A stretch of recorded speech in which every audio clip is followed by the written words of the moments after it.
Hello everyone and a very very good morning to all of you. कैसे हैं सभी लोग? बढ़िया, बहुत अच्छे। एक्साइटेड आज के सेशन के लिए? आई होप यस, सभी लोग सुपर डुपर एक्साइटेड हैं आज के सेशन के लिए। जितने भी नए स्टूडेंट्स हैं इस चैनल पे पहली बार आए हैं, सबसे पहले इस चैनल को सब्सक्राइब जरूर कर लेंगे, इस वीडियो को लाइक जरूर कर देंगे और शेयर जरूर करेंगे। तो स्टार्ट करने जा रहे हैं हम आज का सेशन वोकैबुलरी के साथ। और आज का पहला वर्ड है, the very first word of the day is extravaganza. Extravaganza means देखने दिखाने लायक इवेंट, मतलब बहुत ही बढ़िया इवेंट जो होता है आप उसको क्या बोलते हो? एक्स्ट्रावेगेंजा। पार्ट ऑफ स्पीच क्या होता है? ये शब्द आपका नाउन है। अ ग्रैंड, बहुत ही विशाल। स्पेक्टाक्युलर, देखने दिखाने लायक। इलेबोरेट, बहुत ही बढ़िया शो, परफॉर्मेंस या इवेंट। अच्छा, स्पेक्टाक्युलर वर्ड जो दे रखा है इसमें एक रूट वर्ड होता है स्पेक। स्पेक रूट वर्ड का मीनिंग क्या होता है? स्पेक रूट वर्ड का मीनिंग होता है टू सी, किसी चीज को देखना। तो आपके स्पेक्टिकल्स वर्ड यहीं से बना है ना। स्पेक्टिकल्स क्या होते हैं? आपके चश्मे। अच्छा, स्पेक्टिकल्स का मतलब क्या होता है? चश्मा, है ना, जो आपका चश्मा होता है। स्पेक्टेकल का मतलब क्या होता है? स्पेक्टेकल चश्मा नहीं होता। हमेशा याद रखना, चश्मे में क्योंकि दो चीजें होती हैं, दो पार्ट्स होते हैं, तो आप कभी भी स्पेक्टेकल नहीं लिख सकते। स्पेक्टेकल एक अलग शब्द हो जाता है जिसका मतलब होता है नजारा। इसी का एडजेक्टिव फॉर्म हो जाता है स्पेक्टाक्युलर। स्पेक्टाक्युलर एक एडजेक्टिव फॉर्म हो जाता है जिसका मीनिंग हो जाता है बहुत ही देखने दिखाने लायक चीज, मतलब बहुत ही बढ़िया चीज, वंडरफुल चीज। तो हमेशा याद रखना, बहुत बार एरर का क्वेश्चन आ जाता है। स्पेक्टेकल्स चश्मे की बात हो रही होती है लेकिन स्पेक्टेकल लिख देते हैं। तो ये सारे वर्ड्स ना हमेशा प्लूरल होते हैं। जैसे आप spectacles, sun glasses, sun glass नहीं हो सकता है ना। गॉगल्स, गॉगल नहीं हो सकता। सिमिलरली पैंट्स नहीं हो सकता, पैंट नहीं हो सकता है ना। ट्राउजर्स होता है, ट्राउजर नहीं हो सकता। जीन नहीं हो सकता, जीन्स होता है। तो ये सारे के सारे हमेशा प्लूरल में ही एग्जिस्ट करते हैं, ये कभी भी सिंगुलर नहीं हो सकते। They are always plural.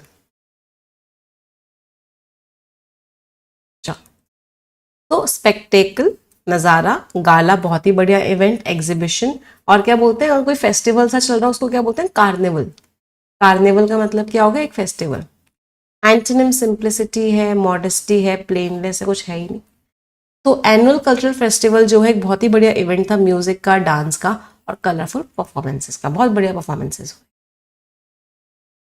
अगला word, next word is accident. Accident word बहुत बार एग्जाम में आया है, जितने स्टार मार्क करने कर लो। एक्सीडेंट मीन्स जिस चीज को तुरंत अटेंशन की जरूरत है, मतलब वो चीज कैसे बहुत ही अर्जेंट है, एक्सीडेंट है। Part of speech, adjective. Requiring immediate attention, क्योंकि सिचुएशन कैसी? सिचुएशन अर्जेंट है। प्रेसिंग मीन्स बहुत अर्जेंट है। इम्पेरेटिव बहुत ज़रूरी है। क्रिटिकल ज़रूरी है। अच्छा, यहाँ पे क्रिटिकल वर्ड दे रखा है। क्रिटिकल वर्ड के ना बहुत सारे मीनिंग्स होते हैं, तो मुझे 4 मीनिंग्स बता सकते हैं क्रिटिकल वर्ड के? क्रिटिकल का मतलब एक तो होता है नेगेटिव, कि आप बुराई कर रहे हो। एक वर्ड का मतलब होता है इवैल्युएटिव, आप चीज़ों को इवैल्युएट कर रहे हो, आप चीज़ों की जांच कर रहे हो। एक क्रिटिकल का मतलब होता है सीरियस, उसकी सिचुएशन सीरियस है, क्रिटिकल है। एक क्रिटिकल का मतलब होता है इंपॉर्टेंट। तो क्रिटिकल वर्ड्स के चारों मतलब होते हैं क्रिटिकल वर्ड के, और चारों वर्ड्स का क्रिटिकल का पार्ट ऑफ स्पीच क्या होता है? All of this words are adjective, सारे के सारे वर्ड्स एडजेक्टिव।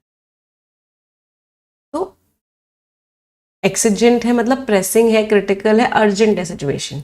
एंटोनिम्स ट्रिवियल है, मामूली सी है। मामूली का एक वर्ड क्या होता है? पेटी, मतलब बहुत ही इनसिग्निफिकेंट है। ऑप्शनल है, आपकी मर्जी है। ऑप्शनल का वर्ड क्या होता है? वॉलंटरी, आपकी मर्जी, आप करो नहीं करो। नॉन एसेंशियल है, इंपॉर्टेंट है ही नहीं। तो हॉस्पिटल ने अपना इमरजेंसी प्रोटोकॉल को एक्टिवेट किया, इमरजेंसी जितने भी रूल्स रेगुलेशंस थे, सिचुएशंस थे, सबको फॉलो किया, जिससे कि वो अर्जेंट नीड्स को पूरा कर सके जो फ्लड विक्टिम्स वहां पे आए थे। अगले वर्ड पे आते हैं, फसाड। फसाड का मतलब क्या होता है? बाहर से कोई बिल्डिंग कैसे दिखती है, अंदर से छुपाना, छुपाना भी बोलते हैं फसाड को। तो अगर किसी ने एक फसाड पहना हुआ है, इसका मतलब क्या है? उसका मुखौटा है वो, है ना, मतलब वो बाहर का है, अंदर से उस चीज को क्या किया गया? छुपाया जा रहा है। Part of speech, noun. तो the front of a building और द आउटवर्ड अपीयरेंस, जो क्या करता है? किसी भी चीज के ट्रू नेचर को हटाता है। एक्सटीरियर, फ्रंट, अपीयरेंस, मतलब वो बाहर से कैसा है। एंटोनिम्स, इंटीरियर, रियलिटी, ट्रूथ, अंदर से कैसे है। ट्रूथ का एक बहुत इंपॉर्टेंट वर्ड बहुत बड़ा एग्जामिनेशन में आता है, वेरिटी या फिर वेरासिटी। इन दोनों शब्दों का मतलब ट्रुथ नहीं होता, इन दोनों शब्दों का मतलब होता है ट्रूथफुलनेस। क्यों? क्योंकि वेर एक रूट वर्ड होता है, जिस रूट वर्ड का मीनिंग क्या होता है, सच्चाई। तो वेर क्या होता है? वेर एक रूट वर्ड होता है जिसका मतलब क्या हो गया, सच्चाई। तो इससे रिलेटेड जितने भी वर्ड्स होंगे वो कुछ ना कुछ किस चीज से रिलेटेड होंगे, कुछ ना कुछ सच्चाई से ही रिलेटेड होंगे। तो उसका बाहर का तो बहुत चीयरफुल था, बाहर से तो वो बहुत बढ़िया लग रहा था, लेकिन अंदर से वो बहुत ज्यादा वरीड था, बहुत ज्यादा चिंतित था, बहुत ज्यादा परेशान था। चलो हमने चिंतित होने की बात करी, परेशान होने की बात करी। मुझे 40 वर्ड्स बता दो अगर आप किसी इंसान को बहुत ज्यादा परेशान कर रहे हो। 40 वर्ड्स बताने हैं। मिफ कर रहे हो आप उस इंसान को, आप उस इंसान को इरिटेट कर रहे हो, पता नहीं 40 कर पाएंगे नहीं कर पाएंगे, आपकी मुझे पूरी हेल्प चाहिए, मैं आप लोगों के कमेंट्स लगातार देख रही हूँ। चलो, पेस्टर कर रहे हो, पेरटर्ब कर रहे हो, अनॉय कर रहे हो, इर्क कर रहे हो, एग्जैस्परेट कर रहे हो, कॉल कर रहे हो, ट्रायल कर रहे हो, चेफ कर रहे हो, बॉदर कर रहे हो, डिस्क्वाइट कर रहे हो, डिसप्लीज कर रहे हो, रफल कर रहे हो, रैंकल कर रहे हो, रैटल कर रहे हो, पीव कर रहे हो, वेक्स कर रहे हो, जब भड़का रहे हो तो इंसेंस कर रहे हो। भड़काने वाले वर्ड्स लिखते थे एक बार ना, इन्फ्लेम कर रहे हो, प्रवोक कर रहे हो, हाँ ट्रबल कर रहे हो, ट्रबल को भी ट्रबल जैसा वर्ड हो गया, हैरिस कर रहे हो, ट्रबल कर रहे हो। और कोई वर्ड? अभी तो बहुत कम हुआ, तो 30 वर्ड्स भी नहीं हुए, अभी तो आप बहुत सारे वर्ड्स बताओगे मुझे। हाँ, इरिटेट कर रहे हो, परेशान कर रहे हो। और क्या बोल सकते हैं, याद क्यों नहीं आ रहा? इडियम्स पे आ जाएगा डायरेक्टली। अनॉय लिख लिया? नहीं, अनॉय नहीं लिखा ना, नहीं लिख लिया अनॉय अभी। नेटल कर रहे हो, राइट, वेरी नाइस। नेटल कर रहे हो तो नेटल जैसा एक और वर्ड हो गया, नीडल कर रहे हो। चलो पहले ईडियम्स करते हैं, फिर बाकी के वर्ड जो याद आएंगे उसको करेंगे, है ना। पहले ईडियम्स में बग रह गया, हाँ बग कर रहे हो, बहुत बढ़िया, बग कर रहे हो। फेस्टर का मतलब उस चीज को और खराब पे खराब, चलो फेस्टर नहीं लिखते, पहले डायरेक्ट सिनोनिम्स ही लिखने की कोशिश करते हैं। चलो कोई बात नहीं, ईडियम्स लिख लेते हैं पहले, फिर उसके बाद वापस आ जाएंगे। ईडियम्स पे क्या था? Drive someone up the wall,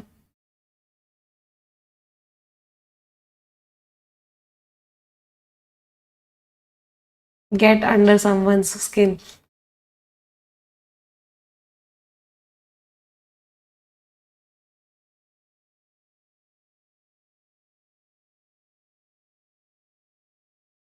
ये तो थे आप किसी को इरिटेट कर रहे हो। किसी इंसान को बहुत गुस्सा आ गया है तो उसका क्या था? Hit the ceiling, hit the roof, fly off the handle, ruffle someone's feathers,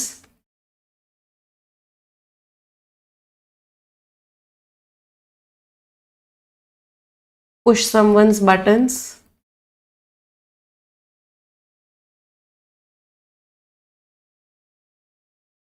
रब समवन द रॉन्ग वे,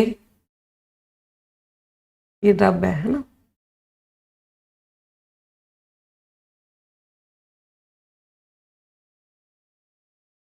रब समवन द रॉन्ग वे, गुस्सा आ गया और गुस्से वाले ये थे, get hot under the collar,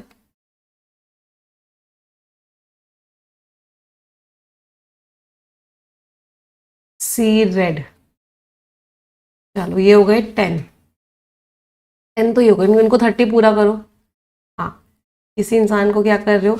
upset कर रहे हो। अच्छा, भड़काने वाले वर्ड्स में इंस्टिगेट करना आ गया, वेरी नाइस। इंस्टिगेट कर रहे हो, इसका मतलब भी आप क्या कर रहे हो? बढ़ा रहे हो। Be a pain in the neck, very nice. Be a pain in the neck, एक और रह गया मतलब 40 होने में, किसी के नेक में पेन बने हुए हो, मतलब आप उस इंसान को क्या कर रहे हो, बहुत ज़्यादा परेशान कर रहे हो। एक बच्चा इर्कसम बोल रहा है ना, इर्कसम वर्ड ना एडजेक्टिव फॉर्म है, अभी हम वर्ब फॉर्म्स कर रहे हैं। हाँ, इन्फ्यूरिएट लिख सकते हैं, राइट, इन्फ्यूरिएट कर रहे हो किसी इंसान को, इसका मतलब उस इंसान को गुस्सा दिला है। तो ये सारे के सारे वर्ड्स का मीनिंग था परेशान कर रहे हो आप उस इंसान को, डिस्टर्ब करना रह गया। हाँ, वेरी नाइस, ज़्यादा ही करवा दिया आपने, 41 करवा दिया। बैजर करना रह गया, बहुत बढ़िया, बैजर कर रहे हो, मतलब आप उस इंसान को क्या कर रहे हो, परेशान कर रहे हो। फोमेंट करना रह गया मैम, अब याद आ रहे हैं सारे। हाँ, फोमेंट कर रहे हो, इसका मतलब क्या है, आप उस इंसान को क्या कर रहे हो, बहुत ज़्यादा गुस्सा दिला रहे हो। मैम बिलीगर करना रह गया, वेरी गुड, बिलीगर कर रहे हो, मतलब उस इंसान को आप लगातार परेशान कर रहे हो। जितने भी वर्ड्स हैं, सारे वर्ड्स का part of speech, all of them are verbs. आ जाते हैं सब वापस अगले वर्ड पे। The next word is genial. Genial इंसान कौन होता है, जो बहुत ही फ्रेंडली इंसान होता है, उसको आप जीनियल इंसान बोलते हो।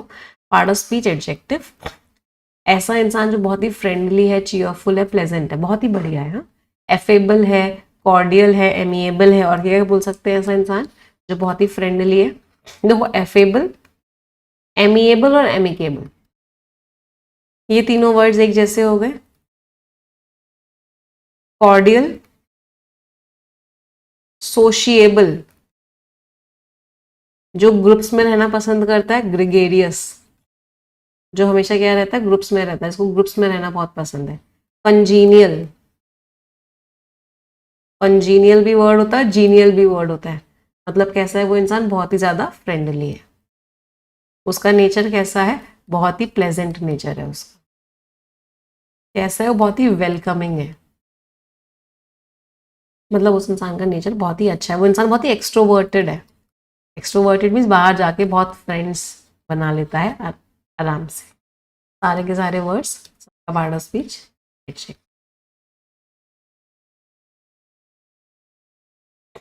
एंटोनिम्स, ऑस्टियर, बहुत ही उसने दूरी बना के रखता है सब लोगों से। मोरॉस, बहुत ही ज़्यादा दुखी सा रहता है। चर्लिश, बहुत ही ज़्यादा कह सकते हैं कैसा है, मतलब दोस्ती नहीं करता बहुत आसानी से, बहुत ज़्यादा रूड सा है। चर्लिश वर्ड का मतलब क्या हो गया, ऐसा इंसान जो क्या है, बहुत ही ज़्यादा रूड सा होता है, ऐसे इंसान को क्या बोलते हैं, चर्लिश।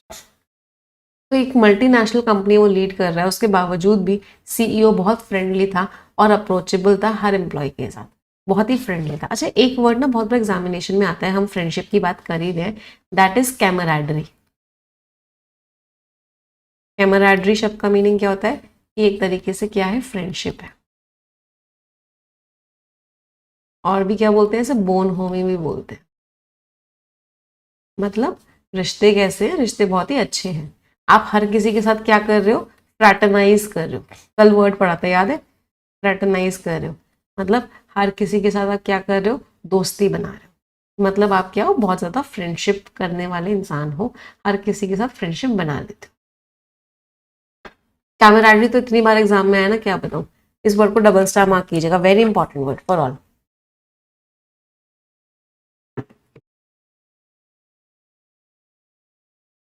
अगले वर्ड पे आ जाते हैं। The next word is fag. Fag में सब बहुत मेहनत कर रहे हो, हद से ज्यादा मेहनत कर रहे हो, इसका मतलब क्या है, फैग।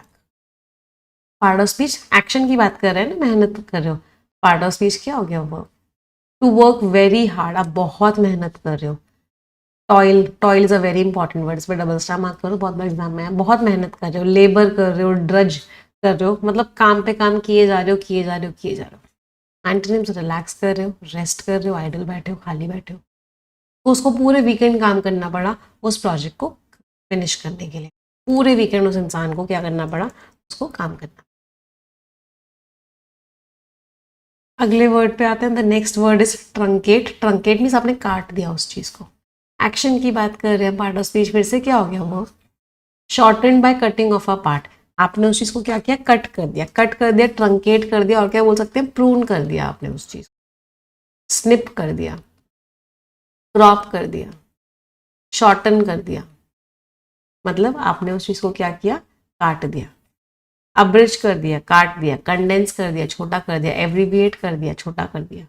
उस चीज़ को आपने काट दिया। अच्छा, यहाँ से ना एक वर्ड बहुत बड़ा एग्जामिनेशन में आता है, एब्रीविएट करने की बात हुई, एंड दैट इज एक्रोनिम।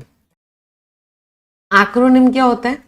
जब आप बहुत सारे वर्ड्स होते हैं उनके पहले पहले लेटर को लेके कोई शॉर्ट फॉर्म बना देते हो, उस चीज़ को एक्रोनिम बोलते हैं। For example United states of America,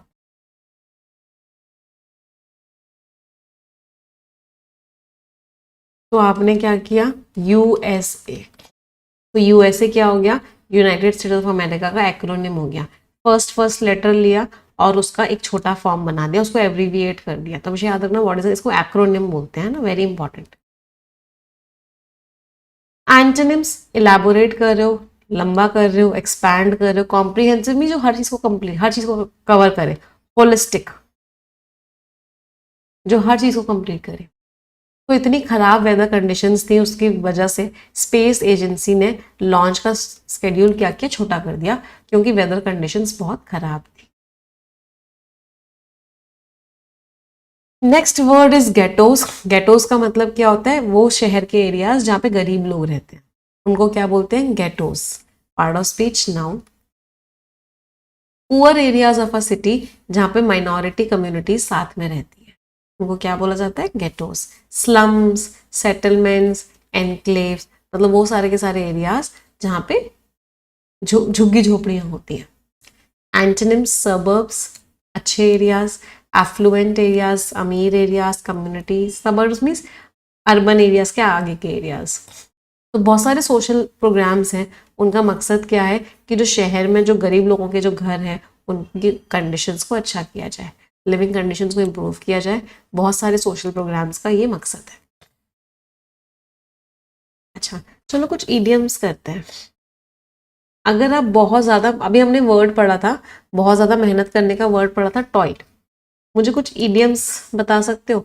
अगर आप बहुत ज़्यादा मेहनत कर रहे हो तो आप क्या क्या कर रहे हो? आपने बहुत बार करी है, कितनी ईडियम्स बताओगे मुझे? चलो 10 ईडियम्स बता दो बहुत ज़्यादा मेहनत करने के लिए। रात दिन मेहनत कर रहे हो तो क्या बोलोगे? बर्न द मिडनाइट ऑयल, मतलब रात रात में भी पढ़ रहे हो। हद से ज़्यादा मेहनत कर रहे हो कि आप थक जा रहे हो, अपने आप को थका दे रहे हो, तो क्या बोलोगे? Burn the candle at both ends, दोनों एंड्स पे कैंडल बर्न कर रहे हो, मतलब इतनी मेहनत कर रहे हो कि खुद को थका दे रहे हो। Keep your nose to the grindstone, very good. Keep your nose to the grindstone, बहुत ज्यादा मेहनत कर रहे हो। Work your fingers to the bone, इतनी मेहनत कर रहे हो कि हड्डियां दिखने लग गई है उंगलियों में से, मतलब बहुत मेहनत कर रहे हो। खून पसीना एक कर रहे हो, खून पसीना एक करने को क्या बोलते हैं? Sweat, blood. ब्लड स्वेट कर रहे हो, मतलब खून पसीना एक कर रहे हो। 5 हो गए, 5 और बता दो। I am looking at comments. एक शोल्डर वाला भी था, याद आ रहा होगा तो। Put your shoulder to the wheel, अपना शोल्डर आपने क्या किया हुआ है? व्हील पे लगा रखा है, बहुत मेहनत कर रहे हो। अच्छा, अगर एक्स्ट्रा एफर्ट कर रहे हो उसको क्या बोलते हैं? Go the extra mile. Go the extra mile का मतलब क्या है? कि आप क्या कर रहे हो? एक्स्ट्रा एफर्ट कर रहे हो, किसी के लिए बहुत ज्यादा एफर्ट लगा रहे हो। बेंड ओवर बैकवर्ड्स, मतलब पूरा ही बैकवर्ड्स झुक गए हो, मतलब आप क्या कर रहे हो? किसी इंसान के लिए या किसी चीज के लिए बहुत ज्यादा मेहनत लगा रहे हो। Leave no stone unturned, very good, कोई कसर नहीं छोड़ रहे हो। लीव नो स्टोन अनटर्न्ड, कोई कसर नहीं छोड़ी है आपने, बहुत मेहनत कर रहे हो। Work like a dog, dog की तरह मेहनत कर रहे हो, बहुत मेहनत कर रहे हो, छोड़ ही नहीं रहे हो चीजों को। दिन रात मेहनत कर रहे हो, वर्क अराउंड द क्लॉक, मतलब दिन रात मेहनत। तो सारे के सारे वर्ड्स, सारे के सारे इडियम्स का मीनिंग कुछ ना कुछ मेहनत करने से related. Move heaven and earth, very good, कितनी मेहनत कर रहे हो कि धरती आसमान एक कर रहे हो, बहुत मेहनत कर रहे हो, हद से ज्यादा मेहनत कर रहे हो। वापस आ जाते हैं अगले वर्ड पे। The next word is utilitarian. सबसे पहले तो देखो लास्ट में ए एन लग रहा है, जिन शब्दों के लास्ट में ए एन लगता है वो क्या होता है? एडजेक्टिव्स होते हैं। तो ये वर्ड क्या होगा? एडजेक्टिव। ये वर्ड बना किस वर्ड से? यूटिलिटी। यूटिलिटी क्या होता है? नाउन होता है। यूटिलिटी मीन्स उस चीज़ का काम है ना, उस चीज़ की यूटिलिटी, उस चीज़ का फंक्शन है। तो यूटिलिटेरियन का मतलब क्या है कि वो चीज़ फंक्शनल है, वो काम करती है, सिर्फ अट्रैक्टिव नहीं है, फंक्शनल है। मैग्नेटिक का मतलब क्या होता है? प्रैक्टिकल है, सर्विसिएबल है, मतलब काम करेगी। एंटोनिम सिर्फ सजाने की है, सिर्फ सजाने की है, सिर्फ दिखावे की है। तो आर्किटेक्ट ने एक बहुत ही काम करने वाला वर्क स्पेस बनाया जिससे एफिशिएंसी अच्छी हो गई। लग्जरी पे फोकस नहीं किया उसने, ऐसी चीज बनाई जो अच्छे से काम करे, मतलब उसकी यूटिलिटी बहुत थी। तो वो चीज ऐसी थी, यूटिलिटेरियन थी। अच्छा, बहुत सारे बच्चे यूटिलिटेरियन में और किसमें कंफ्यूज होते हैं? यूटोपिया। यूटोपिया क्या होता है? A perfect situation. तो परफेक्ट सिचुएशन को क्या बोलते हैं? परफेक्ट सिचुएशन को आप यूटोपिया बोलते हैं। यू वाले कुछ वर्ड्स कर लेते हैं ना, जो बहुत इंपॉर्टेंट है। अ परफेक्ट प्लेस, इसका एंटोनिम क्या हो जाता है? डिस्टोपिया। तो अगर यूटोपिया स्वर्ग है तो डिस्टोपिया क्या है? नर्क है, मीन्स सबसे खराब जगह, उसको क्या बोलोगे? डिस्टोपिया। अच्छा, एक वर्ड एग्जाम में बहुत बार आता है, यूबिक्विशियस। यूबिक्विशियस वर्ड डबल स्टार मार्क करना। यूबिक्विशियस का मतलब क्या होता है? कि वो चीज सब जगह है, वो चीज क्या है? बहुत ही रैम्पेंट है, क्या है? राइफ है, ओमनी प्रेजेंट है, परवेसिव है, प्रिवलेंट है, बहुत कॉमन है। कॉमन है, कॉमन का एक बड़ा प्यारा इडियम क्या यूज करते हैं? अ डाइम अ डजन है, मतलब वो चीज क्या है? सब जगह है। फिर एक वर्ड बहुत बड़ा एग्जामिनेशन में आता है, यूनानिमस। यूनानिमस का मतलब क्या है? सब लोग एक ही बात कह रहे हैं, सबकी क्या है? सबकी सहमति है, सबके बातों में अग्रीमेंट है, मीन्स इन अग्रीमेंट, सब लोग एक ही बात कह रहे हैं। फिर एक अंडरमाइन। अंडरमाइन का मतलब क्या होता है? किसी चीज को कमजोर बना रहे हो। और अंडरलाइन और अंडरस्कोर का मतलब क्या होता है? अंडरलाइन और अंडरस्कोर, इन दोनों शब्दों का मतलब होता है किसी चीज को हाईलाइट कर, किसी चीज पे क्या कर रहे हो? किसी चीज पे जोर डाल रहे हो। ये सारे यू लेटर के वर्ड्स थे जो बहुत ज्यादा इंपॉर्टेंट थे। वापस आ जाते हैं अगले वर्ड पे। The next word is incongruous. Last में ओ यू एस लग रहा है, पार्ट ऑफ स्पीच क्या हो गया? एडजेक्टिव। कॉन्ग्रुअस में को आ गया। को शब्द का मतलब समझते हो? को शब्द का मीनिंग होता है टुगेदर। इनकॉन्ग्रुअस मतलब चीजें मैच नहीं कर रही साथ में ना, एक दूसरे के साथ मैच नहीं कर रही, इनकम्पैटिबल है, इनकंसिस्टेंट है, अनसूटेबल है, मैच नहीं कर रही। एंटोनिम्स नहीं भी मैच कर रही है, अप्रोप्रिएट है, कंपैटिबल है, हारमोनियस है, कॉन्ग्रुअस है। तो उसके जो कैजुअल क्लोथ्स थे, वो इतने कैजुअल से कपड़े पहन के आया, इतनी फॉर्मल सेरेमनी थी, तो वो मैच नहीं कर रहे थे। वो कैसे थे? इनकॉन्ग्रुअस थे। इनकॉन्ग्रुअस थे मतलब नॉट मैच।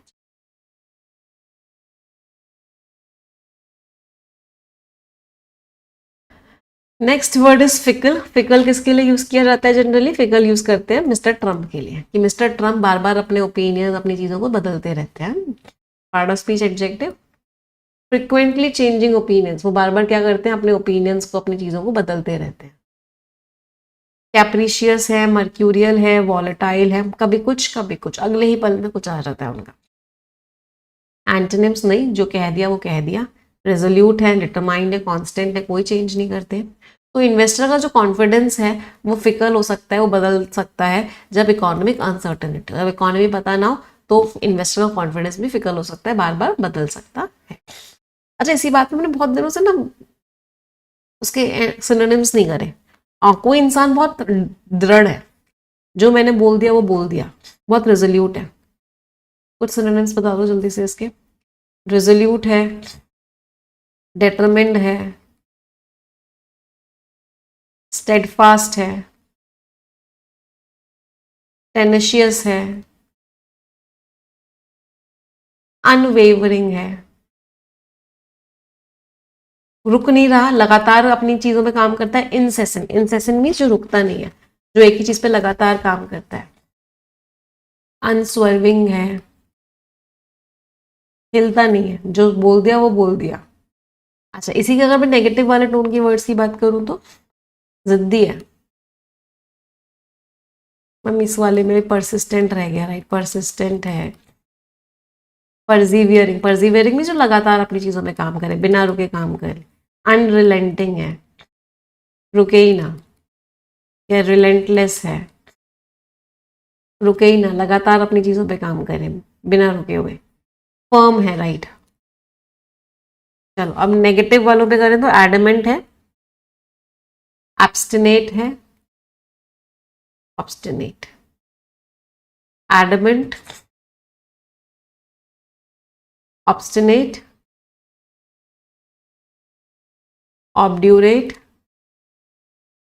जिद्दी को और क्या बोलते हैं, स्टबर्न, रिजिड, इनफ्लेक्सिबल, मतलब जो हिलने का नाम ना ले, जो मैंने बोल दिया वो बोलते हैं, जो एकदम कट्टर हो जाता है, डॉगमेटिक, बायगॉटेड, एकदम कट्टर इंसान, फैनेटिक, अपनी ही बातों पे अड़ा रहे, बिल्कुल भी चेंज ना हो, इंट्रांसिजेंट, हिलने का नाम ना ले अपनी बातों से। एक बड़ा प्यारा इडियम बहुत बार एग्जाम में आता है, डिग इन द हील्स। अगर आप हील्स डिग करके रख रहे हो, इसका मतलब आप अपनी बात से हिलने के लिए तैयार ही नहीं हो। जो मैंने कह दिया वो कह दिया, मैं नहीं बदलूंगा, मैं नहीं पलटूंगा।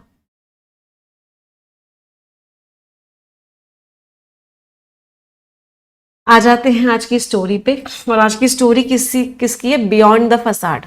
तो जो बाहर से दिख रहा है उसके अलावा, उसके परे, स्वामी विवेकानंद का आज हम मैसेज सीख पढ़ने वाले हैं, जो दुनिया को था। फसाड का मतलब समझ गए ना, आउटवर्ड अपीयरेंस। तो आज की स्टोरी बहुत ही प्यारी लग रही है। चलो, स्वामी विवेकानंद जी ने हमको क्या मैसेज दिया है। जब वो जर्नी करते थे पूरी इंडिया में, तो स्वामी विवेकानंद जी ने देखा, विटनेस का मतलब क्या होता है, उन्होंने देखा, क्या देखा, एक बहुत ही पेनफुल कॉन्ट्रास्ट, मतलब बिल्कुल ऑपोजिट चीजें उन्होंने देखी।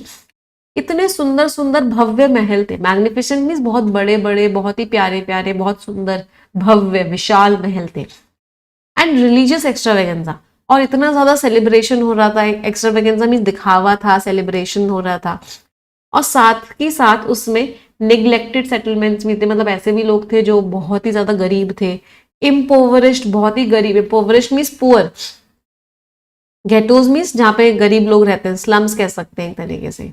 इतने सारे लोग एक तरफ तो फूड के लिए स्ट्रगल कर रहे हैं कि खाना नहीं मिल रहा है, रिस्पेक्ट नहीं मिल रहा है, एजुकेशन नहीं मिल रही है, और एक तरफ इतने सारे लोग उसी खाने को वेस्ट कर रहे हैं। तो सिचुएशन बहुत एक्सीजेंट थी, मतलब बहुत अर्जेंट थी। फिर भी बहुत सारे जो इन्फ्लुएंशियल लोग थे, उन्होंने एक बहुत ही बड़ा दिखावा बना के रखा था। फसाड मीन्स आउटर अपीयरेंस उनका कैसा था कि हम प्रोग्रेस कर रहे हैं, लेकिन उन्होंने अपने आसपास की चीजों को इग्नोर किया, सफरिंग्स को। विवेकानंद बहुत फ्रेंडली थे, जीनियल मीन्स फ्रेंडली थे, कंपैशनेट मीन्स काइंड थे, लेकिन उनके जेंटल नेचर ने कभी भी उनके डिटर्मिनेशन को कमजोर नहीं किया कि उनको नेशन को जागरूक करना था, जगाना था। अवेकन मीन्स जगाना था। उन्होंने एंड्योर किया, एंड्योर मीन्स झेला। दी एग्जॉस्टिंग मीन्स बहुत ही थका देने वाला, फैग का मतलब वही थका देने वाला काम। तो उन्होंने इतना थका देने वाला fag, fag mean something that is very laborious, बहुत थका दे आप, लेबोरियस वर्क। तो उन्होंने बहुत थका देने वाले काम को टॉलरेट किया कि वो लगातार ट्रैवल करते थे, भूख से लड़ते थे, लोग उनको मना कर देते थे, और अनसर्टेनिटी थी, क्योंकि उनको लगता था कि अगर मैं ह्यूमैनिटी को सर्व करूंगा, यही सबसे अच्छी पूजा है। कुछ जो उनके अर्लियर एफर्ट्स थे वो ट्रंकेट मीन शॉर्टन हो गए। यहाँ पे शॉर्टन मीनिंग नहीं, यहाँ पे मतलब क्या, रुक गए, क्योंकि गरीबी थी, सपोर्ट नहीं था उनके पास। लेकिन हर फेलियर ने उनके डिटर्मिनेशन को, रिजॉल्व मीन्स डिटर्मिनेशन को क्या किया, बहुत ज्यादा स्ट्रांग बनाया। उनका जो विजन था सिर्फ और सिर्फ एब्स्ट्रैक्ट फिलोसफी नहीं था, एब्स्ट्रैक्ट मीन्स जो रियल में ना हो, वो यूजफुल था, यूटिलिटेरियन मीन्स यूटिलिटी का था, प्रैक्टिकल था, प्रैक्टिकल कह सकते हैं। वो एजुकेशन एनकरेज कर रहे थे, अपने ऊपर डिपेंडेंट रहो, डिसिप्लिन लाओ, और सर्विस करो, जिससे कि सोसाइटी बढ़े आगे। बहुत सारे लोगों को तो ऐसा लग रहा था कि वो मैच ही नहीं कर रहा है, इनकम्पैटिबल लगता था कि एक यंग मंक, उसके पास थोड़ी सी ही चीजें हैं, और वो सपने देख रहा है कि वो पूरी पूरी कंट्री को इंस्पायर करेगा और इंडिया के मैसेज को वर्ल्ड तक लेके जाएगा। पब्लिक ओपिनियन चेंज हो रहा था, फिकल मीन्स बार बार चेंज हो रहा था। कुछ लोग तारीफ कर रहे थे, कुछ बुराई कर रहे थे, लेकिन विवेकानंद जी ने बोला कि मैं अपनी पर्पस को सरेंडर नहीं करूंगा, जो मैंने ठाना है मैं उसको पूरा करूंगा। जब उन्होंने ऑडियंसेस को बाहर उनको एड्रेस किया, उनसे बात करी, उनका जो मैसेज था यूनिटी का, स्ट्रेंथ का, टॉलरेंस का, ह्यूमन रिस्पेक्ट का, उसको बहुत रिस्पेक्ट मिला। और उस बात ने प्रूव किया कि जो ग्रेटनेस होती है वो आपकी वेल्थ पे डिपेंड नहीं करती है, आप कैसे दिखते हो उस पर डिपेंड नहीं करती है, आपकी पोजीशन पे डिपेंड नहीं करती है। उनकी लाइफ में यंग लोगों को सिखाया कि जो प्रॉब्लम्स होती हैं वो एक ऐसे इंसान को कभी नहीं हरा सकती जिसका कैरेक्टर स्ट्रांग है, जिसका मिशन अच्छा है और जिसका जो विश्वास है वो कोई हिले ना। तो ये जो स्टोरी है, विवेकानंद ने इतने ट्रैवल किए, उनका जो चिंता थी ऑर्डिनरी इंडियंस को लेके, और जो उनका मकसद था कि वो स्पिरिचुअल ग्रोथ को सोशल सर्विस का कंबाइन करेंगे, उन चीज़ पर बसी हुई है। जितने भी हमने वर्ड्स थे वो सारे के सारे इसमें रिवाइज कर लिए। यस और नो माय चैंपियंस। तो अगर आपका मकसद अच्छा है, आपके अंदर करेज है और आप लगातार अगर काम कर सकते हो, तो मुश्किलें भी क्या होती है, बदलाव, मुश्किलें भी हो लेकिन तब भी आप बदलाव ला सकते हो।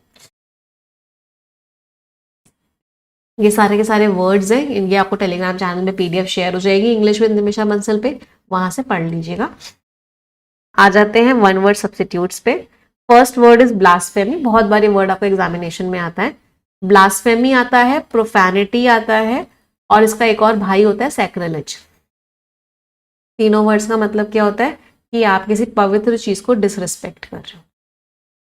अगर आप किसी की पवित्र चीजों को डिसरिस्पेक्ट कर रहे हो, उसके बारे में खराब बोल रहे हो, तो आप ब्लास्फेमी, प्रोफैनिटी और सैक्रिलेज कर रहे हो। कॉस्मोपॉलिटन जो कहता है मैं किसी एक कंट्री का नहीं हूं, मैं पूरी दुनिया का हूं।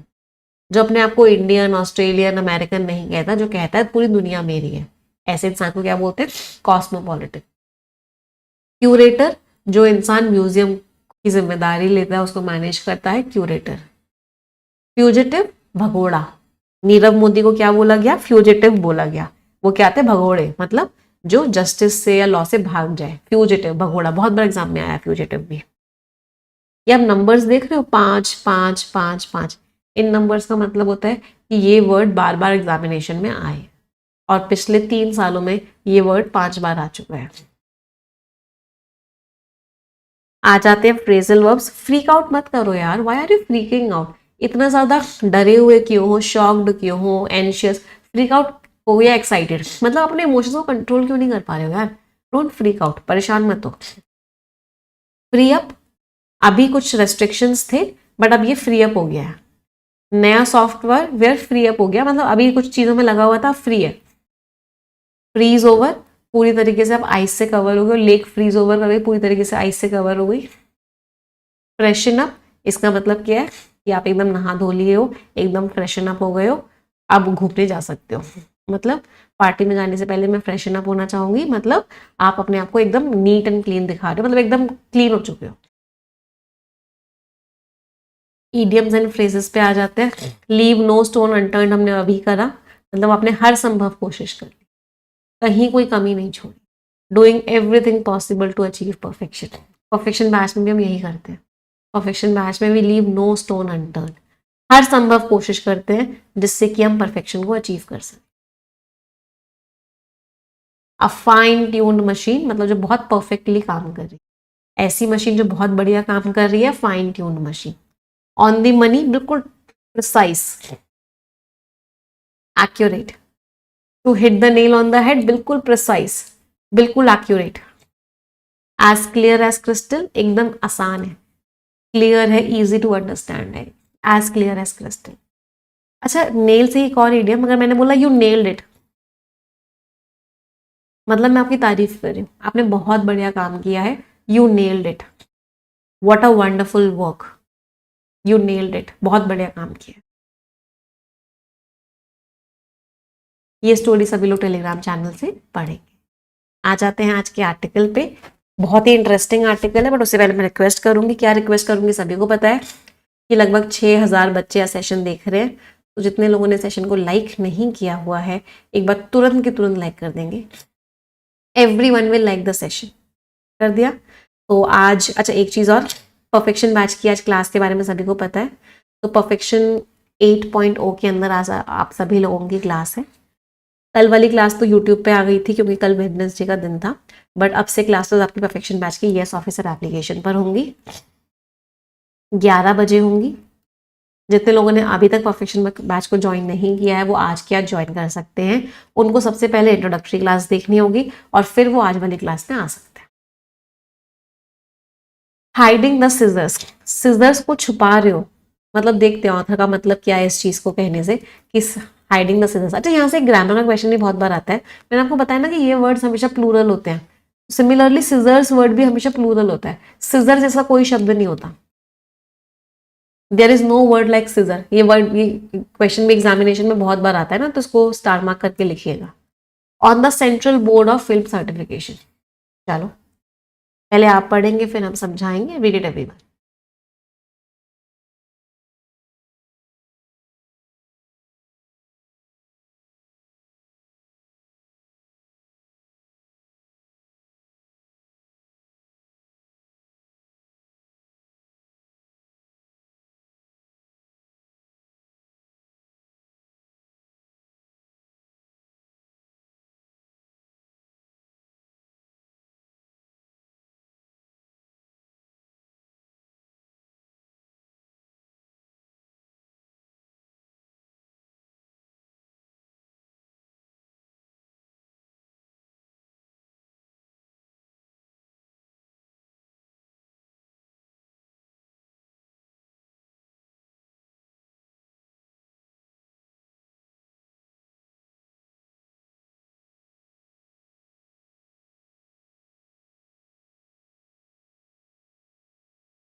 चलिए देखते हैं ऑथर क्या कह रहे हैं। The central board of film certification, तो जो CBFC है, व्हील्स, व्हील्स का मतलब क्या होता है? डालना। व्हील ना जनरली दो चीजों के लिए यूज करते हैं। व्हील्ड वर्ड या तो पावर के लिए, इसका मतलब आप पावर एक्सर्ट करते हो, या फिर इन्फ्लुएंस, तो मतलब आपकी पावर है। तो व्हील्ड पावर या व्हील्ड इन्फ्लुएंस का मतलब होता है एक्सर्ट पावर है, एक्सर्ट इन्फ्लुएंस, मतलब आपके पास पावर है। तो इनके पास बहुत ज्यादा कल्चरल इन्फ्लुएंस है, बहुत ज्यादा कल्चर की पावर है।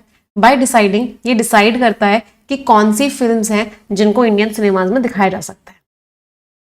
इसका जो डिसीजन है on what to excise from Indian films, कि मुझे क्या काटना है, एक्साइज मीन्स कट, तो इसका जो डिसीजन है कि मुझे क्या काटना है इंडियन फिल्म से, आर फॉलोड, वो चीज फॉलो होती है पूरी तरीके से, नियरली कंप्लीटली पूरी तरीके से, इवन बाय स्ट्रीमिंग सर्विस है। तो जो Amazon, नेटफ्लिक्स वगैरह भी हैं, ये भी फॉलो करते हैं। अगर इसने बोल दिया कि ये वाला पार्ट कट कर दो मूवी का, डिस्पाइट नॉट बीइंग रिक्वायर्ड, हालांकि ऐसे कोई रिक्वायर्ड नहीं है उनके लिए कि उनको सेंसर, सेंसर का मतलब यही जो सेंट्रल बोर्ड है सेंसर करता है, सेंसर मीन्स कट कर देता है मूवीज के पार्ट्स को, तो इनके ऊपर कोई रिक्वायरमेंट नहीं है कि इनको यही वर्जन फॉलो करना है फिल्म मेकर के आर्टिस्टिक विजन का, लेकिन फिर भी ये फॉलो करते हैं। तो central board of film certification बहुत इंपॉर्टेंट है, इसके पास बहुत पावर है। द पैटर्न्स जो प्रोड्यूसर्स इंटरप्रेट करते हैं, समझते हैं CBFC के डिसीजन से, वो डिटरमाइन करते हैं कि कौन सी स्टोरीज बनाई जाएंगी। तो डायरेक्टर या जो प्रोड्यूसर होता है वो भी उसी तरह की मूवी को बनाता है जो उनको लगता है कि CBFC रिजेक्ट नहीं करेगा।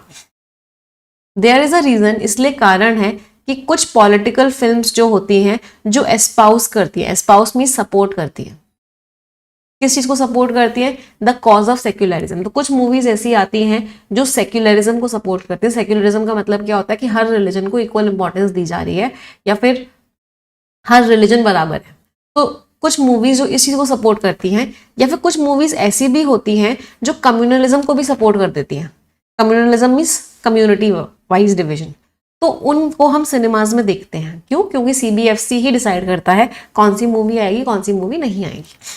There is also a reason, कुछ एक रीजन भी है कि बहुत ही ना के बराबर लोग जो हैं वो डेयर करते हैं, वो हिम्मत दिखाते हैं कि वो एक ऐसी मूवी बनाएंगे जैसे कि सतलुज। तो सतलुज करके एक मूवी है, तो उन्होंने इतनी हिम्मत करी कि उस मूवी को बनाया, कंसिडरिंग, इस बात को समझते हुए, व्हाट इट वेंट थ्रू, उसका क्या हश्न हुआ सेंसर के हैंड में, मतलब जब वो movie central board of film certification गई तो उसका क्या हश्न हुआ, इस बात को समझते हुए। And the fate, fate means किस्मत, और जो किस्मत थी उस मूवी की, जब एक ऑनलाइन रिलीज था उस मूवी का कि चलो इस मूवी को ऑनलाइन रिलीज किया जाएगा, उसको भी पूरी तरीके से अचीव नहीं कर पाए, वो बहुत ब्रीफली अचीव कर पाए, मतलब थोड़ा बहुत पार्टी उसका रिलीज हुआ। तो पूरा का पूरा पैराग्राफ क्या कह रहा है, पूरा का पैराग्राफ ये कह रहा है कि सीबीएफसी के पास पूरी पावर होती है, कौन सी मूवी इंडियन सिनेमा में जाएगी, कौन सी नहीं जाएगी, कौन सा पार्ट किस मूवी का कट करना है, किस मूवी का कौन सा पार्ट अलाउ करना है, कौन सी पॉलिटिकल फिल्म जाएगी, कौन सी नहीं जाएगी, ये सारी की सारी चीज़ों की जो पावर होती है वो सीबीएफसी के पास होती है। और एक मूवी ऑथर ने सतलुज का एग्जाम्पल दिया कि सीबीएफसी ने उसको रिजेक्ट कर दिया, और जब ऑनलाइन भी वो मूवी रिलीज हुई तब भी उसको पूरी तरीके से रिलीज नहीं किया गया। अगला पैराग्राफ पढ़ेंगे सभी लोग।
चलिए अगला पैराग्राफ ऑथर क्या कह रहे हैं। द सेंसर बोर्ड, तो जो सेंसर बोर्ड है जो मूवीज को डिसाइड करता है कि कौन सी जाएगी कौन सी नहीं जाएगी, कौन सा पार्ट जाएगा, स्टैंड्स कैप्चर्ड, वो अभी ऐसा लग रहा है किसी के कंट्रोल में है, वो उन मूवीज को ब्लॉक कर देता है, उन मूवीज को रोक देता है दैट आर इनकन्वीनियंट, जो कि सही नहीं है ruling dispensation, ruling dispensation means government के लिए। तो ऑथर की टोन अब थोड़ी सी क्रिटिकल हो चुकी है, ऑथर गवर्नमेंट को लेकर थोड़े से क्रिटिकल हैं, बुराई कर रहे हैं, और क्या कह रहे हैं कि जो मूवीज सरकार को पसंद नहीं है, सरकार के लिए खराब है, उन मूवीज को ब्लॉक ऑफ कर दिया जाता है, उन मूवीज को हटा दिया जाता है उन तरीकों से जिन तरीकों से को पहले कभी नहीं देखा गया है। एंड पर्जिंग पॉलिटिक्स, और इससे क्या होता है कि जो पॉलिटिक्स है मतलब वो भी एक हिस्सा बन जाती है मूवीज के सिलेक्शन का। तो बेसिकली क्या होता है, व्हाट हैपेंस इज कि ये क्या करता है, पर्ज का मतलब क्या होता है, रिमूव। तो पॉलिटिक्स जो कि हॉस्टाइल है, हॉस्टाइल वर्ड का मीनिंग क्या होता है, दुश्मन, अनफ्रेंडली कह सकते हैं। तो ये क्या करता है, to the dominant philosophy from films, तो फिल्म्स की जो डोमिनेंट फिलॉसफी है, डोमिनेंट का मीनिंग क्या होता है, मेन, तो उसमें पॉलिटिक्स का ओपिनियन एक कंपोनेंट आ जाता है। तो अगर कोई भी मूवी ऐसी होती है जो गवर्नमेंट की हॉस्टाइल होती है, गवर्नमेंट से के हिसाब से नहीं होती है, उस मूवी को क्या कर दिया जाता है, पर्ज कर दिया जाता है, मतलब उस मूवी को रिमूव कर दिया जाता है। ऑल दिस टू से, चलो ये सब तो कह के, जो सीबीएफसी जो करता है वो मैटर करता है, वो इंपॉर्टेंट होता है। दी ओनली चेक, अच्छा अब सीबीएफसी के ऊपर कौन कंट्रोल कर सकता है उसे, इकलौता चेक है उसकी अथॉरिटी पे, अथॉरिटी मीन्स पावर, उसकी अथॉरिटी पे इकलौता चेक क्या है कि सिनेमेटोग्राफ एक एक्ट है 1952, वही जो है उसी पावर को कंट्रोल कर सकता है, और जो रूल्स बनाए गए हैं देयर अंडर मीन्स इस एक्ट के अंदर जो रूल्स बनाए गए हैं, लेकिन इसकी जो इंडिपेंडेंस है वो सिर्फ और सिर्फ कागजी है, एक्चुअल में ये एक्ट भी कुछ नहीं कर पाता। सीबीएफसी को क्या करना पड़ता है, मूवी देखनी होती है और उस मूवी के ऊपर डिसीजन लेना होता है, और कुछ ही हफ्तों में ये काम करना होता है। फॉर ओवर अ ईयर, मतलब ये एक्ट क्या कहता है कि आप सीबीएफसी के पास कोई मूवी आएगी, वो उस मूवी को देखेगा और कुछ ही हफ्तों में अपना डिसीजन दे देगा कि ये मूवी जाएगी या नहीं जाएगी। लेकिन एक साल हो गया, एक मूवी आई थी मंकी मैन करके, जो बता रही थी अ डिस्टोपियन विजन, डिस्टोपियन वर्ड अभी हमने पढ़ा था, डिस्टोपियन शब्द का मतलब क्या था कि वो चीज कैसी है, बहुत ही खराब है, मतलब सब कुछ बहुत ही खराब खराब हो रहा है दुनिया में, तो सोसाइटी का एक डिस्टोपियन विजन, एक क्या क्या खराब हो रहा है सोसाइटी में, वो जो विजन था विथ सुप्रीमेसी, सुप्रीमेसी का मतलब क्या है, अल्टीमेट पावर, ये बेक इन किया गया। बेक इन का मतलब क्या, इंक्लूड किया गया। तो इस मूवी के अंदर ये चीजें दिखाई गई, और इस मूवी को 1 साल हो गया है सीबीएफसी के पास गए हुए, और ये मूवी अभी तक इन्होंने देखी तक नहीं है, जबकि रूल्स क्या कहते हैं कि इनको हफ्तों के अंदर ही फाइनलाइज करना होता है। तो दिस अमाउंट्स टू, ये किसके बराबर का है, ये बराबर का है डी फैक्टो, मतलब de facto means by facts. तो सच्चाई में तो क्या हो गया, एक तरीके से ये मूवी बैन ही हो गई ना, आपने देखी नहीं मूवी 1 साल तक, तो मूवी रिलीज ही नहीं हुई, तो बैन ही हो गई ना एक तरीके से सच्चाई में तो। लेकिन सीबीएफसी ने क्या चूज किया, उन्होंने रूट चूज किया कि वो उस हेडलाइन को में ना आए, by simply not taking a call one way और दी अदर। अब अगर ये मूवी को बैन कर देंगे तो हेडलाइन में आ जाएंगे कि सीबीएफसी ने मूवी बैन कर दी, तो उन्होंने कुछ डिसीजन ही नहीं दिया कि हम बैन नहीं करना चाहते, तो हम कोई डिसीजन ही नहीं दे रहे, उन्होंने कोई कॉल ही नहीं लिया, by simply not taking a call, मतलब उन्होंने कोई डिसीजन ही नहीं दिया वन वे और दी अदर। लेकिन दोनों तरीके से बात तो यही है कि उन्होंने मूवी को कैंसिल कर दिया, हालांकि उन्होंने क्लियरली बोला नहीं कि हमने मूवी को रिजेक्ट किया है, बट उन्होंने कोई डिसीजन ही नहीं दिया। इवन बैकग्राउंड रेफरेंसेस, थोड़े बहुत भी अगर लिंक्स आए हैं कि सरकार ने काम नहीं किया कोविड-19 पैंडेमिक के दौरान, इसको भी रिमूव कर दिया गया। एक और मूवी थी होम बाउंड, तो एक मूवी थी होम बाउंड जिसने इंडिया को ऑस्कर्स में एंट्री करवाई, उसमें अगर हल्का सा भी ये शो किया गया था कि सरकार ने एक्शन नहीं लिया है कोविड के टाइम पे, तो उन चीजों को भी हटवा दिया गया था मूवी से। CBFC is also guilty of, अच्छा सीबीएफसी के ऊपर एक इल्जाम और लगा रहे हैं ऑथर, और वो क्या लगा रहे हैं कि इसने अनलॉफुल, अनलॉफुल मीन्स इलीगल, गलत तरीके से चीजों को छुपाया है। कंसीलमेंट मीन्स छुपाना, तो सीबीएफसी ने क्या किया है, गलत तरीके से चीजों को छुपाया भी।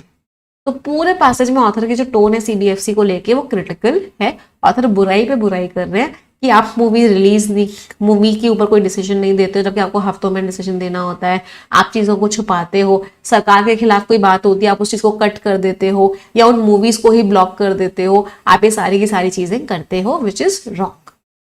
चलिए अगला पैराग्राफ पढ़ेंगे सभी लोग।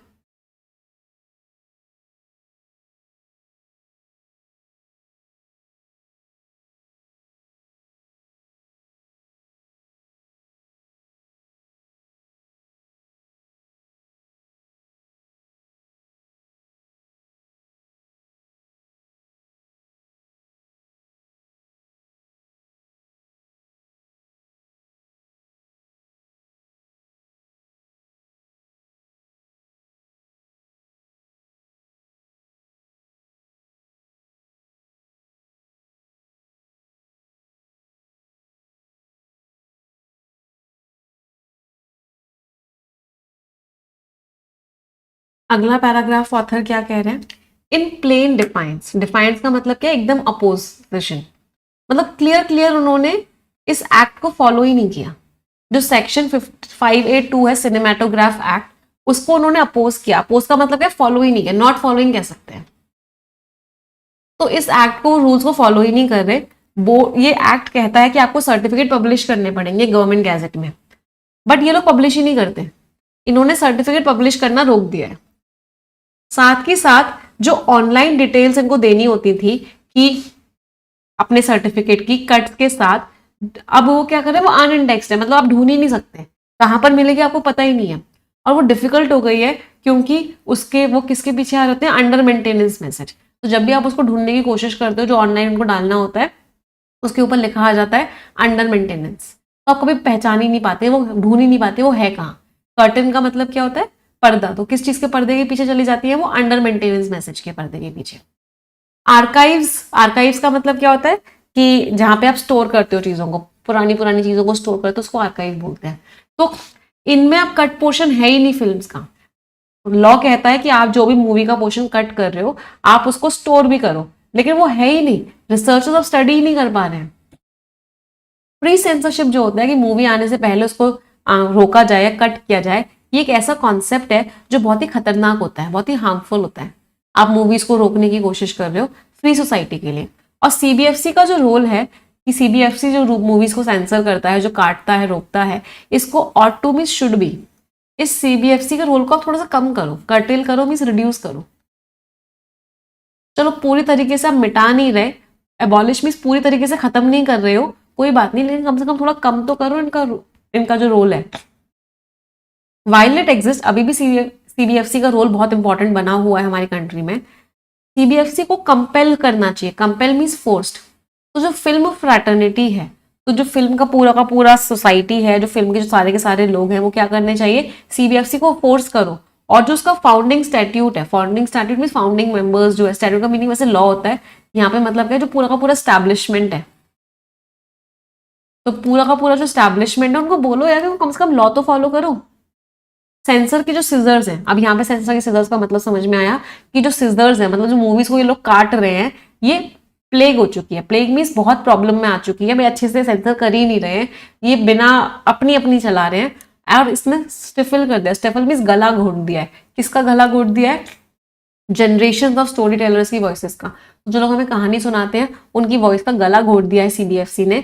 लेकिन जो डायनामिक है, जो पूरा का पूरा बदलाव है जो सामने आया है इसकी वजह से, जो पूरा का पूरा रोल, डायनामिक का मतलब यहाँ पे रोल है, जो रोल है जो इसने प्ले किया है, ये हमें दिख रहा है कि सीबीएफसी क्या कर रहा है, ये सबको दिख रहा है। लेकिन हमें इसको क्या करना चाहिए, जिम्मेदार ठहराना चाहिए कि आप जो कर रहे हो आप उसके जिम्मेदार हो।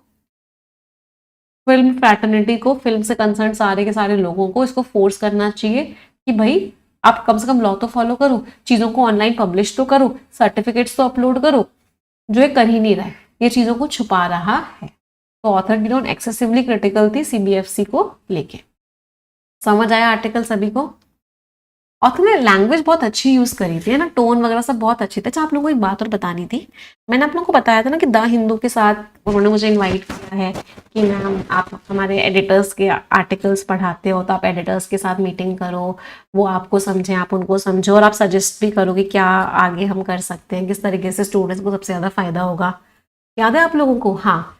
तो I am going to Chennai Monday Tuesday, मेरी एडिटर्स के साथ हिंदू के ऑफिस में, मतलब they are going to show me everything कि किस तरीके से एडिटर्स जो होते हैं वो आर्टिकल्स सिलेक्ट करते हैं, फिर लिखते हैं, कैसे वो रिव्यू होते हैं, फिर कैसे वो टीम के पास जाते हैं, फिर कैसे पेपर में जाते हैं, छपता है, मतलब पूरा का पूरा प्रोसेस सब कुछ, मतलब complete 2 days Nimisha Bansal and the entire Hindu team will be spending. तो कोई भी चीज मैंने उनको बोला है वैसे, लेट्स सी वो चीज़ होती है नहीं होती है, but they have told me कि मैम जहाँ तक है हो जाएगी, कि मेरे सारे स्टूडेंट्स को आप क्या करो, द हिंदू का online subscription free of cost दे दो कुछ टाइम के लिए। तो I have asked them to do this because I wanted कि यार इसका सबसे ज़्यादा फायदा आप सभी को होना चाहिए। तो दे हैव टोल्ड मी कि निमिषा मैम जहाँ तक है आपने बोला है तो मना तो नहीं करेंगे आपको, बिकॉज आप हाँ, जिस लेवल पे एडिटोरियल बच्चों को पढ़ा रहे हो। तो लेट्स सी मीटिंग में चीजें क्या होती हैं, I tell you everything, I keep you posted on this. तो मंडे एंड ट्यूसडे को आप लोग भी मुझे मेल करके या व्हाट्सएप करके बता सकते हो, आपको स्पेसिफिक चीज है जो चाहते हो जो मैं वहां डिस्कस करूँ, कुछ भी, anything you can tell me. चलिए आ जाते हैं क्वेश्चंस पे। ऑल द बेस्ट एवरीवन, सभी लोग अटेम्प्ट करेंगे।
अच्छा, आप लोगों से बात ही कर रही थी द हिंदू की, इनका पूरा का पूरा मेल ही आ गया। 3rd of August 11 a.m. office tour with the CEO. 12 p.m. how the edit works, the editorial process. 1:30 p.m. lunch with the board. 2:30 p.m. visual stories and ebooks, how the Hindu works across editorial meeting 4:30 p.m. Then 4th of August 11 a.m. how Hindu digital works, application and web growth. 12 p.m. introduction to the Hindu team. 1 p.m. lunch with the entire team of the Hindu. Then post lunch printing the Hindu press and complete visit of the facility. So this is all what will happen there. Chalo, I'll keep you posted. I'll keep on sharing videos with you. Don't worry. चले आ जाते हैं यहाँ पे questions पे।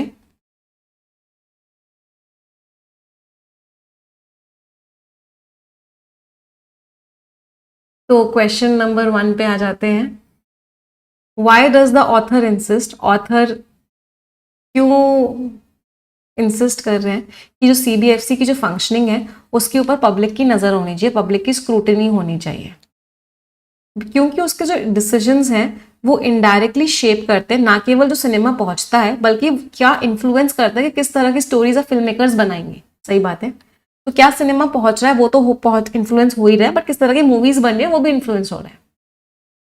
क्योंकि जो certification है CBFC के द्वारा ये स्ट्रीमिंग प्लेटफॉर्म्स भी फॉलो करते हैं, तो एवरी ऑनलाइन रिलीज को इसके एडिट्स को कंप्लाई करना होता है, नहीं करना होता, लीगली बाइंडिंग नहीं होता। ऑथर ने क्या बोला था कि इनको फॉलो नहीं करना पड़ता, हालांकि ये फॉलो करते हैं बट ऑनलाइन स्ट्रीमिंग को फॉलो करना नहीं होता है, तो बी इज रॉन्ग।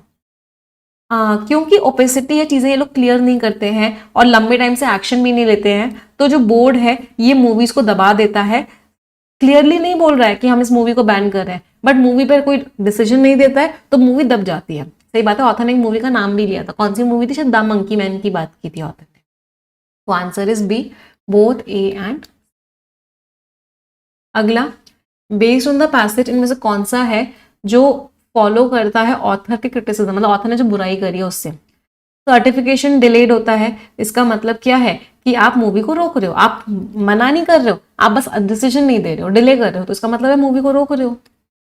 ट्रांसपेरेंसी है ही नहीं तो जिम्मेदारी कोई है ही नहीं, तो ये जो है पब्लिक अकाउंटेबिलिटी को भी क्या कर देता है, वीकन कर देता है, ट्रांसपेरेंसी नहीं है। सही बात है। सीबीएफसी का जो इन्फ्लुएंस बढ़ता जा रहा है इसकी वजह से फिल्म मेकर्स एनकरेज हो रहे हैं कि वो अलग अलग तरह की फिल्म्स बना रहे हैं, बिल्कुल गलत है। तो answer is A, both A and B. अगला, इनमें से कौन सा है जो पैसेज के हिसाब से ट्रू है। सीबीएफसी ने लगातार हर रूल को फॉलो किया है, बिल्कुल गलत है, रूल फॉलो ही नहीं कर रहे ये लोग। सीबीएफसी का जो सर्टिफिकेशन है वो स्ट्रीमिंग प्लेटफॉर्म्स को इन्फ्लुएंस करता है, हालांकि उनको जरूरत नहीं है कि वो फॉलो करें बट वो फॉलो करते हैं। सही है। ये जो एक्ट है इसको दिखाया गया है कि ये प्रोटेक्शन है कि सीबीएफसी जो है मनमानी ना करे। सही बात है, दिखाया तो ऐसे ही गया है, बनाया तो ऐसे ही गया कि ये मनमानी ना करे, हालांकि ये मनमानी करता है वो अलग बात है, बट इस एक्ट को बनाया इसलिए गया कि ये मनमानी ना करे। तो बी और सी दोनों सही है, तो answer is D, both B and C. इनमें से कौन सा कंक्लूजन है जो आप पैसेज से निकाल सकते हो। जो ओपेसिटी है कि आप क्लैरिटी नहीं देते हो, ये एक मकसद मैकेनिज्म बन गया है, एक सिस्टम बन गया कि वो लीगल स्क्रूटिनी से बच जाते हैं। सही बात है, उनके ऊपर जांच ही नहीं होती क्योंकि वो कुछ बताते ही नहीं है। जो पॉलिटिकल कंसिडरेशन है, पॉलिटिक्स को भी वो फॉलो कर रहे हैं, इसकी वजह से भी वो डिसीजंस ले रहे हैं। हाँ, फिल्म्स प्रोड्यूस होने से पहले ही लोग पॉलिटिकल कंसिडरेशंस को समझ लेते हैं, इसकी वजह से क्रिएटिव डिसीजन शेप होते हैं क्योंकि उनको पता है सीबीएफसी तो अलाउ नहीं करेगा। ऑथर को लगता है कि जुडिशियल इंटरवेंशन, जुडिशरी बीच में आई है और इसकी वजह से इंडिपेंडेंस रिस्टोर हो गया, जुडिशरी की तो ऑथर ने कोई बात ही नहीं करी थी। तो answer is C, both A and. Tone के क्वेश्चन पे आता है, ऑथर ने बुराई करी है, बिल्कुल बुराई करी है। एप्रीहेंसिव टोन का मतलब क्या होता है कि ऑथर थोड़ा सा फियरफुल है। हाँ, तो ऑथर को चिंता तो है, कंसर्न है ऑथर, ये सीबीएफसी क्या कर रहा है, फ्री सोसाइटी एकदम खत्म करता जा रहा है, ट्रांसपेरेंट है नहीं, तो ऑथर कंसर्न तो है, ऑथर को कोई फर्क नहीं पड़ता, गलत है। तो answer is D, both A and B. A और बी दोनों की दोनों टोन्स हैं। स्कोर्स एवरीवन, क्या क्या स्कोर्स रहे सभी के रीडिंग कॉम्प्रिहेंशन में। चलो एक रिक्वेस्ट करूंगी सभी को, 6500 से ज़्यादा बच्चे सेशन देख रहे हैं, जितने लोगों ने सेशन अभी तक लाइक नहीं किया एक बार तुरंत के तुरंत लाइक कर देंगे। पार्सिंग हम एकदम लास्ट में करेंगे। अब आ जाते हैं हम स्किमिंग पे, जहाँ पे आप पूरा आर्टिकल खुद से करेंगे, फिर मैं समझाऊंगी। FCRA बिल की हम बात करने वाले हैं, जो कि एक बहुत ही बड़ा खतरा है सिविल सोसाइटी ऑर्गेनाइजेशन को। सिविल सोसाइटी ऑर्गेनाइजेशन का मतलब क्या होगा, एक तरीके से NGOs वगैरह जितने भी हो गए। चलिए, all the best everyone, your time starts now. Perfection की क्लास में हमने स्किमिंग सीखी है, आज सबको स्किमिंग आ जानी चाहिए। कल जितने ही बच्चों ने परफेक्शन वाली क्लास देखी है और जितनी भी इंट्रोडक्टरी क्लास और हाउ टू डू स्किमिंग की क्लासेस देखी हैं जो परफेक्शन 8.0 में अपलोड हुई है, तो मैं एक्सपेक्ट कर रही हूँ कि आप सभी को स्किमिंग आ जानी चाहिए। चलो, ऑल द बेस्ट।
चलिए, लेट्स डिस्कस इट। पहले हमने ऊपर ऊपर से पढ़ा, ये जो बिल है इसको सरकार के एजेंडा में इंक्लूड किया गया है। इसको पोस्टपोन किया गया था क्योंकि ये प्रोटेस्ट कर रहे थे। ये वापस आया है, मैं सरकार चाहती है कि इस बिल को पास करे। फॉरेन कॉन्ट्रीब्यूशन बहुत सेंसिटिव इशू रहा है। फंड्स जो है यूज़ किए परमिटेड है इन सारी चीज़ों के ऊपर, लेकिन इसके ऊपर लॉ लगता है। तो पहले फ्रेमवर्क को इनेक्ट किया गया था इमरजेंसी के टाइम पे, क्योंकि ऐसा लग रहा था कि फॉरेन फंड्स यूज़ किए जा रहे हैं इंडिया की डेमोक्रेसी को खराब करने के लिए। ये लॉ का मतलब था कि आप कंट्रोल करो बट रोको मत। फिर FCRA 2010 आया, इसने और भी ज़्यादा स्ट्रॉन्ग बना दिए रूल्स एंड रेगुलेशंस को। फॉरेन कंट्रीब्यूशन नहीं हो सकता है इन सबको। NGOs जो इन सब चीज़ों में इन्वॉल्व है उनको रजिस्ट्रेशन लेना पड़ेगा फॉरेन फंड्स लेने से पहले। ऑथर के हिसाब से इसने स्टेट पावर्स बढ़ा दी है। एनजीओ का एफसीआरए रजिस्ट्रेशन कैंसिल होता है तो जितने भी कॉन्ट्रीब्यूशन और एसेट्स आए हैं, जितने भी आए हैं वो एक अथॉरिटी को मिल जाएंगे। ऑर्गेनाइजेशन अगर रजिस्ट्रेशन नहीं ले पाती है तो ये जो एसेट्स हैं गवर्नमेंट बॉडीज को मिल जाएंगे या फिर सोल्ड हो जाएंगे। ऑथर कह रहा है कि बिल जो है बहुत ज्यादा पावर दे रहा है सरकार को, क्योंकि रजिस्ट्रेशन वो कभी भी कैंसिल कर सकते हैं। बिल में कैंसिलेशन है अगर ऑर्गेनाइजेशन के ऊपर कोई भी इल्जाम लगा हो, ये सारे के सारे, तो इस बिल का मिसयूज भी हो सकता है। एक और कंडीशन क्या है कि कोई ऑर्गेनाइजेशन अपना रजिस्ट्रेशन खुद भी अगर सरेंडर करती है तब भी उसके फॉरेन फंड्स और सारे के सारे सरकार या कोई भी अथॉरिटी ले लेगी। बिल जो है गवर्नमेंट को सशक्त बना रहा है कि वो किसी भी ऑर्गेनाइजेशन को एग्जेम्प्ट भी कर सकती है। तो ऑथर कहते हैं कि जो एग्जेम्पशन क्लॉज है ये इस चीज को रोकता है, क्योंकि इक्वालिटी होनी चाहिए। तो ऐसा लग रहा है कि स्टेट का कंट्रोल बढ़ता जा रहा है। आज दोनों ही आर्टिकल्स क्रिटिकल टोन के थे, है ना। तो कौन सा है जो ऑथर ने बोला है सबसे बड़ा रिस्क है कि एनजीओज जो हैं उनको रजिस्ट्रेशन लेना पड़ेगा, ये रिस्क है। सरकार जो है एक रजिस्ट्रेशन कैंसिल कर सकती है, हाँ ये रिस्क है भाई। ये इन सबको रोका जा रहा है, ये रिस्क है। प्रोसीड्स जो आएंगे वो इस फंड में जाएंगे, ये रिस्क है। नहीं, रिस्क ये है कि सरकार कभी भी किसी का कैंसिल कर सकती है। मतलब बताया नहीं और सरकार ने क्यों कैंसिल किया, अनडिफाइंड है वो चीज, बट सरकार कभी भी किसी का कैंसिल कर सकती है। सबसे बड़ी रिस्क है ये, आर्बिट्ररी गवर्नमेंटल एक्शन है, सबसे बड़ा रिस्क ये है। अगला सबसे बड़ा रिस्क ये नहीं है कि पॉलिटिकल पार्टीज फंड्स नहीं ले पाएंगी। सबसे बड़ा रिस्क ये नहीं है कि रजिस्ट्रेशन करवाना है उनको। सबसे बड़ा रिस्क ये नहीं है कि जो सेल होगी वो किसी और को दी जाएगी। नहीं, सबसे बड़ा रिस्क है कि आप अपनी मनमर्जी से कैंसिल कर देते हो। कौन सी बात है जो सबसे अच्छे से बता रही है कि ऑथर को लगता है कि कैंसिलेशन प्रोविजन सबसे खराब है? कौन सी बात है? जुडिशियल डिटर्मिनेशन को हटा रहा है ये एग्जीक्यूटिव डिस्क्रिप्शन से, कि सरकार अपनी मनमर्जी चला रही है, कैंसिलेशन ले कर रही है, लीगल गिल्ट स्टैब्लिश हो उससे पहले। चलो हो सकता है। ये ए वाली लाइन का मतलब समझ में आया? ए वाली लाइन का मतलब है कि सरकार अपनी अपनी चला रही है, कोर्ट ने कुछ नहीं बोला कि वो गलत है, कोर्ट नहीं आया बीच में, ये प्रूव नहीं हुआ कि वो गलत है सही है, फिर भी सरकार ने अपनी मर्जी चलाई, उसको गलत बोला और कैंसिल कर दिया। एनजीओज को रजिस्ट्रेशन लेना ही नहीं है, गलत है। फॉरेन फंडेड एनजीओज अब कोई भी ऐसी एक्टिविटी नहीं कर सकते, कंप्लीटली वर्ड ने घोटाला कर दिया। ये कहता है कि क्रिमिनल कन्विक्शन होगा, मतलब पहले क्या होगा, जेल वेल में भेजा जाएगा, क्रिमिनल केस चलेगा एडमिनिस्ट्रेटिव एक्शन से पहले, बिल्कुल ही गलत है। ऑथर क्या कह रहे हैं कि आपने प्रूव नहीं किया कि वो एनजीओ गलत काम कर रहा था, कुछ नहीं प्रूव हुआ, लीगल गिल्ट स्टैब्लिश ही नहीं हुआ, और तब भी आपने अपनी मनमर्जी चलाई और उस एनजीओ को कैंसिल कर दिया, तो ये चीज गलत है। Answer is A. B C D तीनों बच्चे महापापी हैं, तीनों में ही उल्टा दे रखा है। इनको रजिस्ट्रेशन लेने की जरूरत ही नहीं है, ये जो है पूरी तरीके से कोई एक्टिविटी ही नहीं कर सकते, या फिर पहले क्रिमिनल केस चलेगा फिर जाके एडमिनिस्ट्रेटिव एक्शन होगा, तीनों गलत थे एकदम। Scores everyone. चलिए प्रीवियस ईयर क्वेश्चंस पे आ जाते हैं। पिकंट मीन्स बहुत ही प्रोडक्टिव, गोड करना, किसी को एनकरेज कर रहे हो कि करो ना एक्शन। हैरांग बहुत लंबी स्पीच। इनकोइट जो अभी सिर्फ डेवलप हो रहा है, कहाँ गया, हाँ डी। जेडिसन आपने किसी डिश को फेंक दिया है, CAED and B। Previous year idioms बताएंगे सभी लोग। शो द वाइट फेदर मतलब आप बहुत डरपोक तरीके से आपने एक्ट किया। टेक टू टास्क आप उसको क्रिटिसाइज कर रहे हो। टिप ऑफ द आइसबर्ग बहुत बड़ी प्रॉब्लम का छोटा सा हिस्सा। Wash one's dirty linen in public, किसी को सबके सामने आप उसके प्राइवेट मैटर्स डिस्कस कर रहे हो, उसको एम्बैरेस कर रहे हो।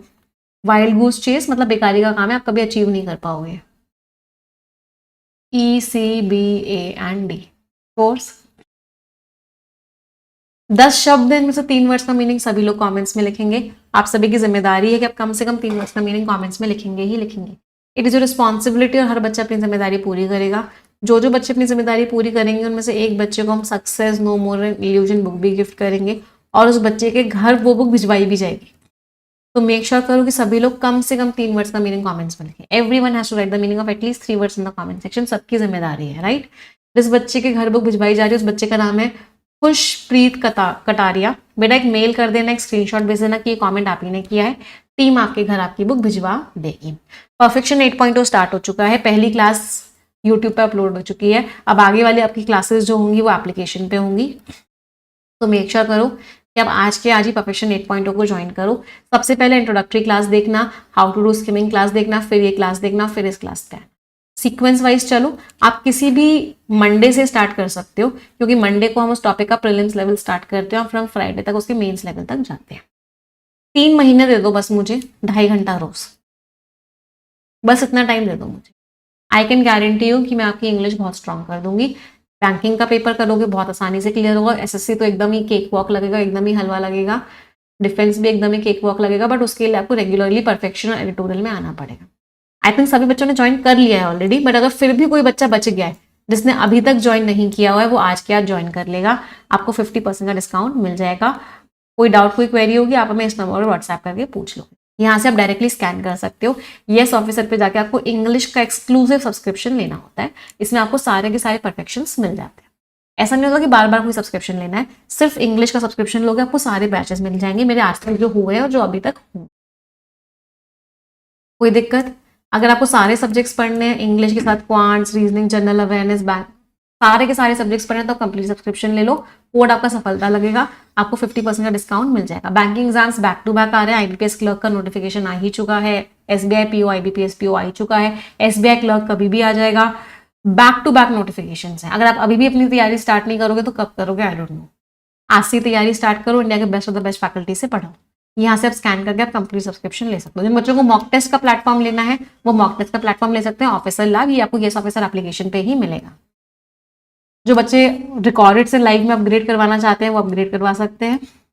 जो बच्चे रिन्यू करवाना चाहते हैं वो रिन्यू करवा सकते हैं। ठीक है, ये टेलीग्राम चैनल्स हैं, यहाँ सारी पीडीएफ, सारी मैगजीन्स मिल जाएंगी। कोई डाउट, कोई क्वेरी होगा, आप हमें इस नंबर पर व्हाट्सएप करके पूछ लेना, या इस वीडियो के डिस्क्रिप्शन में एक फॉर्म है, आप उस फॉर्म को फिल करोगे, टीम आपको कॉल करेगी, आपके सारे डाउट्स एंड क्वेरीज का आंसर देगी।